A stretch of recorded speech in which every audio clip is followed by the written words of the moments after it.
नमस्कार, मैं अमित द्विवेदी आप सभी का स्वागत करता हूं अपने चैनल पावर ऑन व्हील पर। और मेरे साथ है इस समय होंडा की हॉर्नेट 2.0 और बहुत मुश्किल से मैंने इस मोटरसाइकिल को ढूंढ निकाला है और आपको क्या क्या बताने जा रहा हूं इस रिव्यू में, क्योंकि ये फर्स्ट राइड इम्प्रेशन है।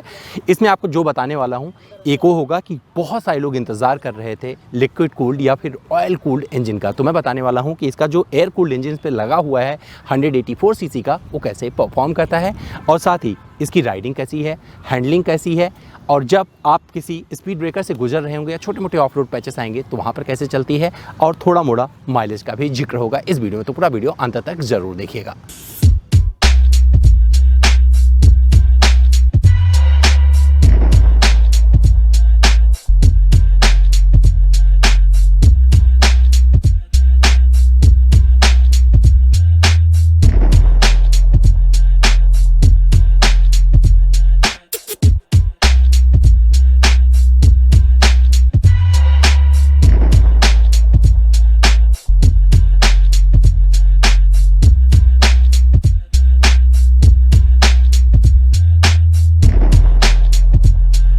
तो दोस्तों, इसकी राइड शुरू करने से पहले मैं आपको एक क्विक ओवरव्यू दे देता हूं कि क्या क्या इसमें मिलता है। इसके पहले आप मेरा वॉक अराउंड वीडियो देख चुके हो तो बहुत ज़्यादा नहीं बताने वाला हूं, लेकिन आपको थोड़ा सा एक नज़रिया इस पर दे देता हूं कि आपको क्या क्या इस हॉर्नेट 2.0 में मिलता है। तो आपको फुली LED हेडलैम्प मिल जाते हैं और ये टर्न इंडिकेटर भी पूरी तरीके से LED हैं, और साथ ही आपको इसमें जो ये मिल जाता है अपसाइड डाउन फॉक्स मिल जाते हैं। अगर आप पूरा डिटेल में जानना चाहते हैं मेरे वॉक अराउंड को देख लीजिएगा, आई मार्क पर दे रहा हूँ।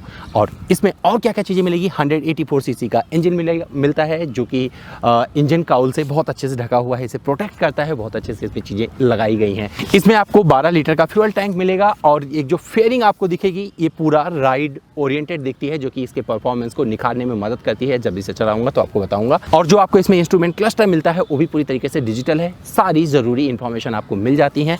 और ये स्प्लिट सीट वाली मोटरसाइकिल है, तो जब आप इसकी सीट पर बैठोगे तो आपको पता चलेगा कितना कंफर्टेबल है। और मैं एक बार इस पर बैठ के दिखा देता हूँ, इसके बाद मैं इसकी राइडिंग शुरू करूँगा, फिर जिक्र होगा इसके परफॉर्मेंस का। तो मैं बैठता हूं इस पर, मुझे कितना आराम रहेगा, कितना सुकून रहेगा, ये भी दिखा देता हूं। इसके बाद मैं इसका सुनाऊंगा एग्जॉस्ट नोट और फिर मैं चलाना शुरू करूंगा इसे। तो दोस्तों, अगर आप मेरे जैसे हैं, आपकी हाइट 6 फीट से ज़्यादा है, 6'2" के आसपास हैं आप, तो आपको एक अच्छी कंफर्टेबल राइड पोजीशन इस पर मिल जाती है। इसकी जो सीट हाइट है ये बहुत अच्छी है, और यहाँ पर आपके जब पैर यहाँ पर आकर लगते हैं और जब आप राइड करते हुए यूँ झुकते हैं तो आपको समझ में आएगा कि ये बाइक कितनी कंफर्टेबल है आपके लिए। तो ये राइडर ओरिएंटेड बनाई गई है। बस शिकायत एक ही लोगों की रह गई कि इसे ऑयल कूल्ड या लिक्विड कूल्ड होना चाहिए था। तो अब मैं इसके परफॉर्मेंस का पूरा निखार के देखूंगा, इसे चलाऊंगा और पता लगाऊंगा क्या सच में आपको निराश होना चाहिए या नहीं। तो चलिए दोस्तों, चलाकर देखते हैं। इसके पहले इसका एग्जॉस्ट नोट सुन लेते हैं। जब तक मैं हेलमेट लगा के आता हूं ना, तब तक आप एंजॉय करिए इसका एग्जॉस्ट नोट, फिर इसको ले चलेंगे एक अच्छी सी राइड पर।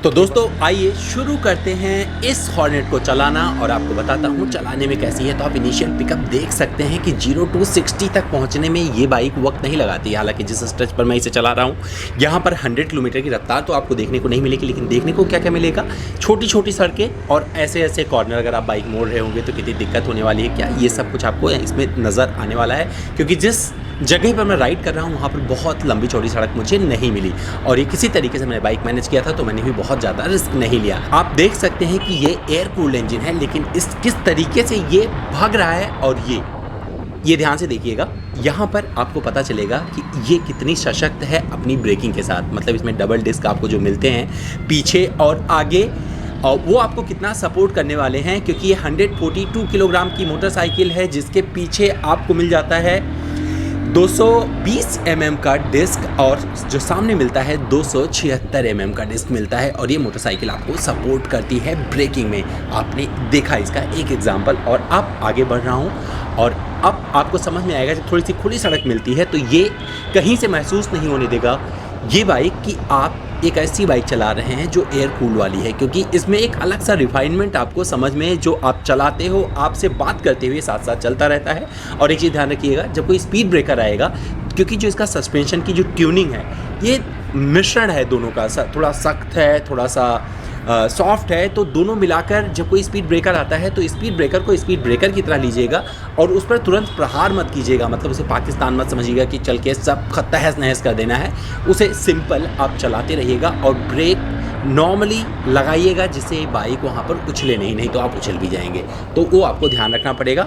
ऑफ रोड पैचेस पर भी ये अपना बैलेंस बनाकर रखती है। साथ ही अब मैं बता देता हूँ इसका जो इंजन है ये है 184 सीसी का इसमें इंजन लगा है। एग्जैक्ट नंबर बताऊँ तो ये 184.4 सीसी है और इसका जो कुल वजन है 142 केजी का है और ये कई सारे रंगों में आती है और ये देती है 17.03 bhp की शक्ति व 16.1 Nm का टॉर्क। और ये आपको बहुत सपोर्ट करती है जब आप ऐसे खुले रास्ते मिल जाते हैं वहाँ पर थोड़ा बढ़ाने की कोशिश करते हैं तो ये सबको पीछे छोड़ देती है। आप देख सकते हैं किस तरीके से मैं इसको एक अच्छे स्ट्रेच पर लेकर जा रहा हूँ और यहाँ पर इस बाइक का पूरा लुत्फ उठा रहा हूँ।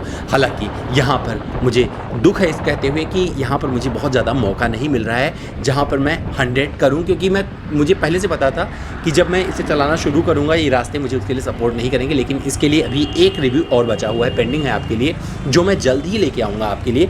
तो इसमें अभी जो आप देख पा रहे हैं इन सड़कों पर इन गलियों को तो ये देख लीजिए, लेकिन इसका इंजन बहुत अच्छे से साउंड करता है, एक रिफाइनमेंट आपको मिलता है, ग्रिप बहुत अच्छा आता है, जो हैंडल बार की पोजीशनिंग है वो मेरे हाइट के हिसाब से परफेक्ट है। अगर मैं लॉन्ग राइड पर भी इसे चलाऊंगा तो मुझे कोई दिक्कत नहीं होने वाली है। इन जगहों पर मैं बहुत अच्छे से इसे मैनूवर कर पा रहा हूं, तो जहां पर मुझे जिगजैग करके इस बाइक को निकालना होगा और मेरे अंदर का थोड़ा सा तो सामने आएगा कि भैया मुझे कुछ और कर गुजरना है, तो ये मोटरसाइकिल वहाँ पर मुझे सपोर्ट कर रही है और ये देखकर मुझे अच्छा लगा। इस बाइक में हल्के फुल्के गड्ढे जो आ रहे हैं इसके जो सस्पेंशन का ट्यूनिंग है वो संभाल ले रहा है, क्योंकि इसमें सामने जो आपको मिलता है टेलीस्कोपिक अपसाइड डाउन फॉक्स मिल जाते हैं और जो पीछे मिलते हैं वो एडजस्टेबल आपको मोनोशॉक सस्पेंशन मिलते हैं और ये इस मोटरसाइकिल को और निखार कर सामने रखते हैं। तो जो लोग सोचते हैं कि भैया इसमें ऑयल कूल्ड इंजन ही चाहिए था तो वो गलत हो सकते हैं, क्योंकि ये मोटरसाइकिल अपने परफॉर्मेंस से उनका दिल जीत सकती है। तो बिना इसे चलाए कोई भी जजमेंटल ना बने, आप पहले से चलाइए, इसके बाद में आप अपनी बात रखिएगा, आपको अच्छा लगेगा। छोटी सी स्पीड पर जहाँ पर मैं चल रहा हूँ, क्योंकि स्पीड बहुत कम मुझे मिल रही है और छोटे छोटे आपको गड्ढे भी दिख रहे होंगे, आप उससे अंदाज़ा लगा सकते हैं छोटे छोटे जो स्पीड ब्रेकर हैं कैसे मैं इस मोटरसाइकिल से मैनूवर कर रहा हूँ। और मुझे इस स्पीड पर तो ये पता ही नहीं चल रही कि मैं इसे चला रहा हूँ, क्योंकि और भागना चाहती है। जो इसका 5 स्पीड का गियर बॉक्स है मैनुअल ट्रांसमिशन इसमें लगा हुआ है वो सपोर्ट करता है। और आपने ये फील किया होगा जो भी मैंने स्पीड ब्रेकर कुदाया कि किस तरीके से अगर मैंने अपनी स्पीड पर काबू नहीं रखा, अगर 40 से ऊपर कुछ भी जंप करूँगा तो उसका पता चल जाता है। ये मुझे पता चला और अच्छे से पता चला। तो ध्यान रखिएगा जब आप इस मोटरसाइकिल को चला रहे हैं तो इसके साथ पहले अपनी तारतम्यता बनाइएगा, इसके बाद में जो मर्जी वो करिए, कुछ भी ये आपकी बात मानेगी। और ये 184.4 सीसी की जो मोटरसाइकिल है ये आपके उस मुराद को पूरा करेगी जहां पर आप राइडिंग इंथू जीना चाहते हैं। लेकिन जब स्पीड ब्रेकर के साथ आप सज्जनता के साथ पेश नहीं आएंगे तो वहां पर आपको दिक्कत हो सकती है। माइलेज का टेस्ट नहीं कर सका तो नहीं बता सकता हूं। और अब आइए इस गली में लिए चलते हैं इसको, और क्योंकि यहाँ पर गलियाँ बहुत हैं, हम अपने देश की जब बात करते हैं और इस गली में जब मैं इसे चला रहा हूँ तो अब यहाँ पर इसका जो मुझे फील मिल रहा है वो बता देता हूँ आपको। मुझे पता ही नहीं चल रहा है कि मैं एक अच्छी बाइक चला रहा हूँ जो 180+ सीसी वाली है और बहुत तेज़ भागना चाहती है। इन गलियों से बहुत अच्छे से मैं मैनूवर कर रहा हूँ और धीरे धीरे मैं जा रहा हूँ और जहाँ पर ज़रूरत पड़ रही है हल्के से ब्रेक ले रहा हूँ और बिना डरे हुए। मुझे ये डर नहीं लग रहा है कि कोई सामने से आ जाएगा तो मैं खड़ा नहीं हो पाऊँगा। तो ये आत्मविश्वास ये मोटरसाइकिल आप में भर देती है और जब आपको जहाँ रुकना है वहाँ पर ये रोक देती है और आप आराम से, क्योंकि अपने देश की अगर बात करें तो यहाँ पर ऐसी गलियाँ बहुत सारी मिलने वाली हैं और इसी वजह से मैंने सोचा कि इस गली में भी आपको लेके दिखाऊं कि ये मोटरसाइकिल किस तरीके से निकलती है। तो आप इसे पूरा लुत्फ़ उठाने वाले हैं अगर ऐसी गली में आते हैं तो वहाँ भी। लेकिन जैसे ही कोई सीधी सड़क आपको मिलेगी ये मोटरसाइकिल भाग पड़ती है और वो करने की कोशिश करने लगती है जहाँ पर आप बहुत कुछ और पाना चाहते हैं। ब्रेकिंग का जिक्र किया, सस्पेंशन अच्छा लगेगा आपको, साथ ही इंजन का जो साउंड है, एग्जॉस्ट नोट मुझे इसका बहुत अच्छा लगा, क्योंकि इसका जो आपको ये एग्जॉस्ट मिलता है, जो साइलेंसर दिया गया है छोटा सा है तो उसमें से एक मेलोडी निकलती है। वो मेलोडी आपके कानों में रस घोलती रहती है और आप किसी भी स्पीड पर क्यों ना चल रहे हो आपको ये मोटरसाइकिल मज़ा कराती है और ये जानकर अच्छा लगेगा। छोटा सा स्पेस आपको मिलेगा तो वहाँ से फटाक से भाग जाएंगे। अगर क्योंकि अपने यहाँ क्रेजी लोग हैं बहुत सारे, कभी भी रोड पर बीच में कभी भी कूद जाते हैं और वहाँ पर जब आपको सामना करना पड़ेगा ऐसी परिस्थिति का तो वहाँ पर ये मोटरसाइकिल आपको सपोर्ट कर देती है।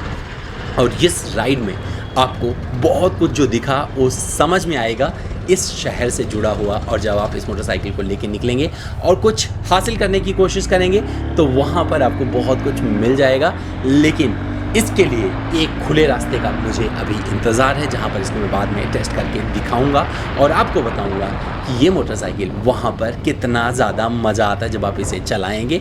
माइलेज मुझे लगता है कि आप इससे 50 किलोमीटर प्रति लीटर तक का भी हासिल कर सकते हैं, लेकिन ये मेरा अंदाज़ा है। मैंने इसका माइलेज टेस्ट नहीं किया है, लेकिन जिस तरीके का रिफाइनमेंट है और जितना मज़ा इसे चलाने में आ रहा है, क्योंकि शिफ्टिंग इसकी बहुत स्मूथ है, उस लिहाज से मैं बता सकता हूँ कि आपको ये मोटरसाइकिल 50 किलोमीटर प्रति लीटर तक का माइलेज दे सकती है। और एक चीज़ जिक्र करता चलूँ, जो आपको इंस्ट्रूमेंट क्लस्टर यहाँ पर मिल रहा है, दिख रहा है, इस पर ये बहुत ही न्यूट्रल है, तो आपको दिन के इस उजाले में भी बहुत कुछ साफ साफ नज़र आ रहा होगा और ये मुझे बहुत मज़ेदार लग रहा है। और इस मोटरसाइकिल में बैठकर थोड़ा सा आक्रामकता भी आपके अंदर रहती है। तो ये था मेरा राइडिंग इस बाइक के साथ। तो जब आप हॉर्नेट 2.0 को लेकर सड़क पर निकलेंगे तो एक सबसे अच्छी चीज़ ये लगेगी कि लोग आपको देख रहे होते हैं, क्योंकि ये मोटरसाइकिल अपनी जो इसकी छवि है उसे लोगों को अपनी तरफ आकर्षित करती है। और साथ ही जब आप किसी स्पीड ब्रेकर से पार कर रहे होंगे तो वहाँ पर इसका जो अप साइड डाउन फॉर्स है वो सपोर्ट करता है। और साथ ही जो एडजस्टेबल सस्पेंशन आपको पीछे मिल रहे हैं मोनोशॉक, ये भी आपको सपोर्ट करते हैं, तो आपके पीठ पर जर्क नहीं आता है, तो वहाँ पर भी आपको यूँ कर जाती है मोटरसाइकिल। और साथ ही अगर जिक्र करें इसके इंजन का, तो जी हाँ, अगर ये लिक्विड कूल्ड या ऑयल कूल्ड होता तो आपको लॉन्ग राइड जहाँ पे करना होगा, जहाँ पे 150 किलोमीटर 200 किलोमीटर करना चाहते हैं, तो वहाँ पर सपोर्ट करती। लेकिन सिटी में आपको इसकी कमी नहीं खलेगी। और इसमें परफॉर्मेंस, अगर इसके पावर की बात करें तो आपको कहीं पर भी ज़्यादा पता नहीं चलता है। मिड रेंज पर आपको सपोर्ट देती रहती है, क्योंकि जहाँ पर आप इस मोटरसाइकिल को दिल्ली, बम्बई, कोलकाता जैसे शहरों में रहते हैं तो वहाँ पर वैसे ही बहुत ज़्यादा एक्सप्लोर करने कोई मोटरसाइकिल नहीं मिलेगी आपको। सिर्फ आप डेली कम्यूटिंग के तौर पर इस मोटरसाइकिल को यूज़ करेंगे और वहाँ पर इसका एयर कूल्ड इंजन आपकी पीठ थपथपा जाता है, तो आपको अच्छा लगेगा। तो दोस्तों, ये था मेरा फर्स्ट राइड एक्सपीरियंस इस हॉर्नेट 2.0 के साथ। उम्मीद करता हूँ पसंद आया होगा। मेरे से कुछ रह गया है तो कोई बात नहीं, मेरे इंस्टाग्राम पर आइए, मेरा इंस्टा हैंडल है amit.dwivedi। सवाल करिए और सारे जवाब ले जाइए।